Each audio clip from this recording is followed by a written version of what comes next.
안녕하세요. 좀 이상한가? 안녕하세요. 어제에 이어 또 이걸 찍는 제조랑입니다.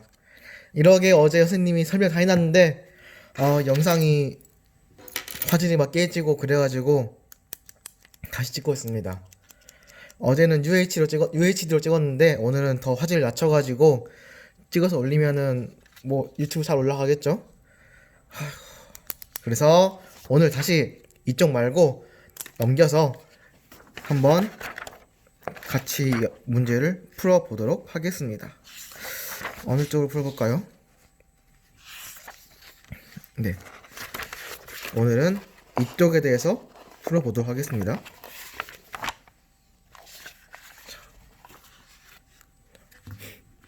먼저 선생님이 한능검의 문제 풀이 방법에 대해서 한번 소개해 보도록 하겠습니다. 여러분들이 항상 이렇게 문제를 보면은 여러분이 다 아는 내용임에도 불구하고 먼저 이 문제를 보고 바로 겁먹어가지고 못 풀 때가 많아요. 지금도 보면은 와 문제 보니까 뭐 프로그램 뭐 있고 막 뭐 학교 막 뭐 그림 많이 있고 글도 너무 기니까 와 이거 보고 와 이거 어떻게 푸냐 하면서 와 나 이거 포기 이렇게 할 것 같은데 우리가 문제를 차근차근 씹어 먹어 보면 이게 현저하게 이 자료는 어떤 시대 또는 어떤 인물 또는 어떤 도구 즉 이 자료가 의미하는 게 뭔지 알 수가 있고 또 각각 1, 2, 3, 4, 5번이 있죠. 그래서 1, 2, 3, 4, 5번에 대한 키워드를 뽑아내면 이 각각에 대한 번호가 의미하는 인물, 시대, 도구, 사건 등이 나타납니다. 그럴 때 이제 자료에서 요구한 것과 지문에서 요구하는 것이 일치한 걸 고르면 됩니다. 그리고 여러분 실수한 것 중에 이 문제에서 적절하지 않은 걸 골라 있는데 여러분은 가끔 가다가 옳은 걸 고를 때가 있어요. 옳은 거. 우리가 항상 문제를 풀 때 이 문제에 있는 이런 아는 것 그리고 옆에 보면은 뭐 옳은 것 이런 걸 동그라미 치고 보게 되면은 여러분이 이 문제에 대한 잘못된 이해에서 비롯된 오답을 좀 더 줄일 수 있습니다. 그래서 지금 선생님과 함께 이 3페이지에 대한 풀이와 또 푸는 과정, 방법에 대해서 같이 살펴보도록 하겠습니다. 자, 먼저 3페이지에 있는 왼쪽 상단에 있는 문제를 보겠습니다. 문제를 보니까 다음 가상체험학교의 프로그램으로 적절하지 않은 것은 아는 거예요. 아는 거. 적절하지 않은 것은 먼저 이렇게 문제에서 요구하는 조건을 봐야 됩니다. 자, 그 다음 보겠습니다. 자, 그 다음 자료 땡땡땡 시대 체험학교. 지금 우리가 찾아야 될 것은 여기 속에 있는 이 땡땡땡이 뭔가를 파악해야지 이걸 파악한 후에 이 아래에 있는 지문에 일치한 걸 고르는 거죠. 자, 땡땡땡 시대의 사람들은 농사를 짓기 시작했다. 그러면은 이 농사가 이 자료의 키워드인 거죠. 농사를 짓기 시작했다. 먼저 첫 번째 힌트 얻었어요. 힌트. 두 번째, 대체로 바닷가나 강가에 움집에 살았습니다. 두 번째 힌트 뭐죠? 그렇죠. 이 움집. 두 번째 힌트 움집입니다.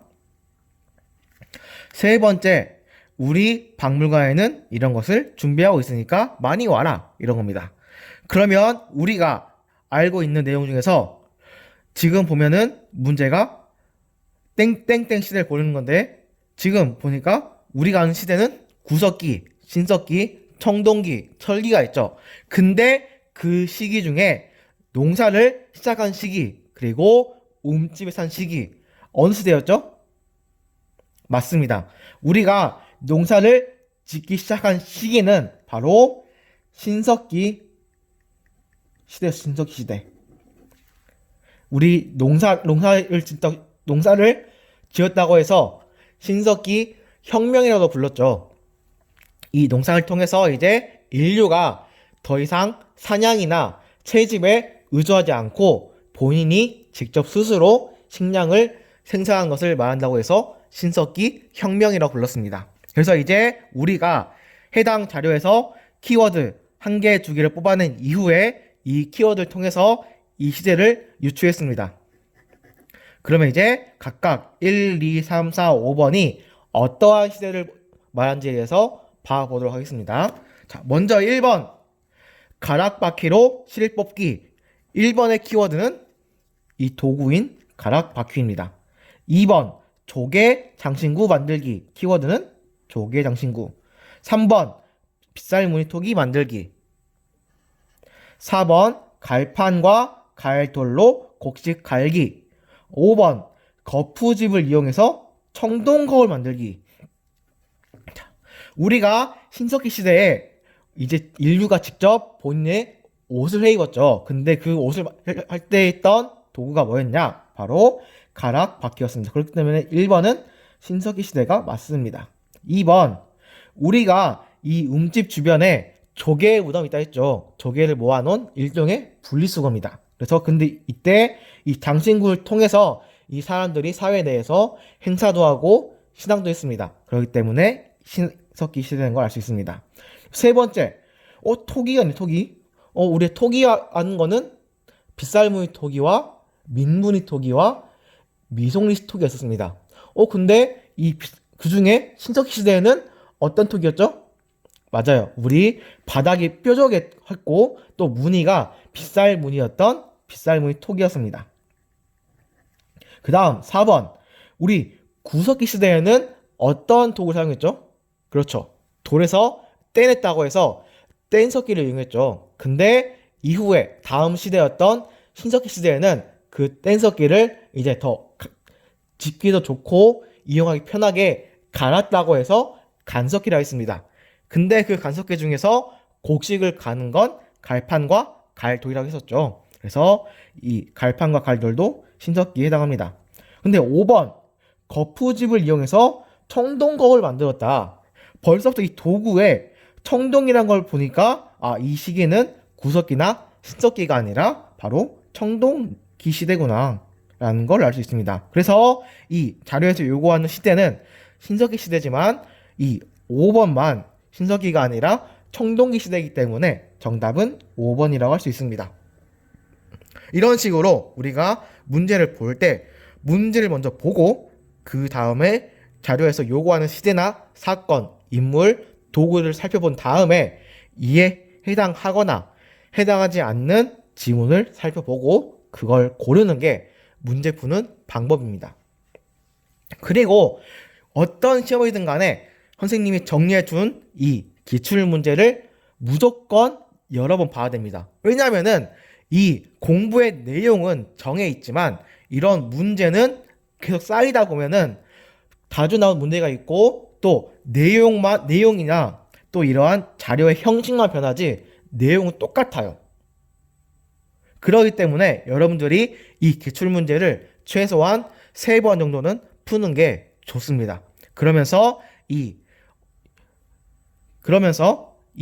문제에 주로 어떠한 시대를 내는지 그리고 어떠한 사건이나 인물 그리고 장소, 도구를 내는지 파악하고 이 지문에는 주로 어떤 게 나오는지 파악하다 보면은 이 패턴에 익숙해져 가지고 여러분이 실제 시험장에 가서 당황하지 않고 차분하게 그리고 정확하게 풀 수가 있습니다. 그런데 이 문제 풀이 과정에서 여러분이 꼭 객관식 문제 같은 경우에는 체크할 게 있어요. 뭐냐면은 먼저 다 푼 다음에 채점을 해야 돼. 채점을 해서 뭐 이거는 맞았고 뭐 이건 틀렸고 이것도 맞았고 이것도 맞았어. 근데 내가 여기 있는 문제 이거를 몰랐는데 맞았다. 그러면은 이 같은 경우에는 따로 안에다가 X라는 표시를 해놓습니다. 왜냐면은 이건 여러분이 알지 못하는데 맞은 거기 때문이죠. 그래서 먼저 여러분이 문제를 푼 다음 해야 될 거 첫 번째 채점. 근데 채점할 때 방식은 3가지. 첫 번째, 정확하게 알고 푼 거.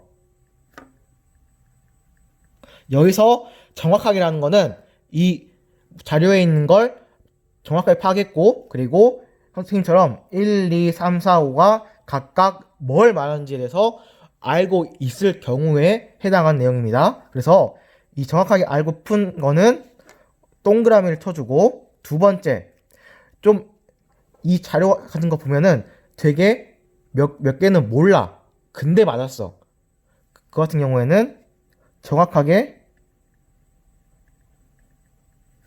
알지 못하고 푼 거. 이거는 세모.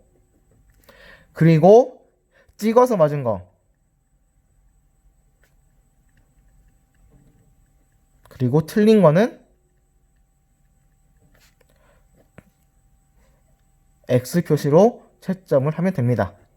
그 이후에 여러분들이 이 맞은 거는 시험 직전에 그냥 쭉쭉 넘어가고 세모나 X만 다시 봄으로써 이 문제의 패턴과 또 요구하는 것, 그리고 내용을 한 번 더 정확하게 복습한 효과를 누리기 위한 채점 방법입니다. 그리고 두 번째, 여러분이 문제를 풀 때 선생님처럼 각각 키워드, 그리고 이 시대에서 요구하는 것, 그리고 이 시대가 뭔 시대인지에 대해서 선생님처럼 다 표시를 해둬야 됩니다. 왜냐면은 이 내용들이 계속 내용은 똑같은데 문제 형식만 바뀌기 때문입니다. 그래서 이렇게 체크를 하는 거다. 두 번째, 키워드 체크. 세 번째, 여러분이 이 문제 위에다가 이렇게 세 개의 네모인을 만듭니다. 그래서 여러분이 복습할 때 첫 번째 복습할 때 맞았으면은 동그라미, 두 번째 복습할 때 맞았으면 또 동그라미, 근데 세 번째는 틀렸으면은 X, 이런 식으로 각각 복습했을 때 틀리거나 맞은 걸 체크하는 거죠. 그래서 복습했는데 두 번 이상 틀린다. 틀릴 경우에는 형광펜이나 좀 튀는 걸로 다시 표시를 해둬야 됩니다. 그리고 여러분이 모르는 자료나 모르는 지문이 있을 경우에도 옆에다가 별표를 표시해 두세요. 별표. 이런 식으로 별표. 왜냐하면 이것도 여러분이 넘기다 보면은 모르는 게 나오는데 이 모르는 걸 직접적으로 여러분이 마지막에 보기 위해서 하는 조치입니다. 그래서 우리가 그래서 문제 풀 때 문제, 자료, 지문을 보고 각각 요구하는 걸 파악한 이후에 푼 다음에 채점을 할 때는 O, 세모, X로 구분을 하고 그 다음에 각각 자료와 지문에서 내가 모르는 부분 또한 별표 표시를 해서 나중에 한 번 더 보기 위해 체크를 해 둡니다. 그리고 문제 위에다가 이런 식으로 네모칸 3개를 만들고 첫 번째 복습할 때 맞았으면 동그라미, 두 번째는 틀렸으면 또 X, 그 다음 또 틀렸으면 또 X 하면서 복습한 횟수에다가 또 OXX로 이렇게 표시하면 됩니다. 이해됐죠? 그래서 여러분들이 수요일에 문제를 다 풀면 선생님이 이 1번 선사시대 연합 성장에 대한 답안을 클래스룸에다가 올리겠습니다. 그러면 수요일에 여러분이 채점을 하고 선생님한테 그 톡방에다가 여러분이 모르는 문제나 또 이건 좀 풀어주면 좋겠다, 이건 내가 원한다 하는 게 있으면은 쌤한테 개인적으로 톡방에다가 보내면은 선생님이 다 종합한 이후에 다시 이 문제를 푸는 영상을 유튜브에다가 올리도록 하겠습니다. 그러면 이상으로 한국사 능력 검정 시험 문제 푸는 방법과 여러분들이 문제 푼 이후에 채점 이후 과정, 그리고 여러분이 이걸 공부할 때 이렇게 어떤 걸 체크해야 되고 또 이 모르는 부분을 별표해야 되는 걸에 대해서 강의를 했습니다. 이상 마치도록 하겠습니다. 안녕.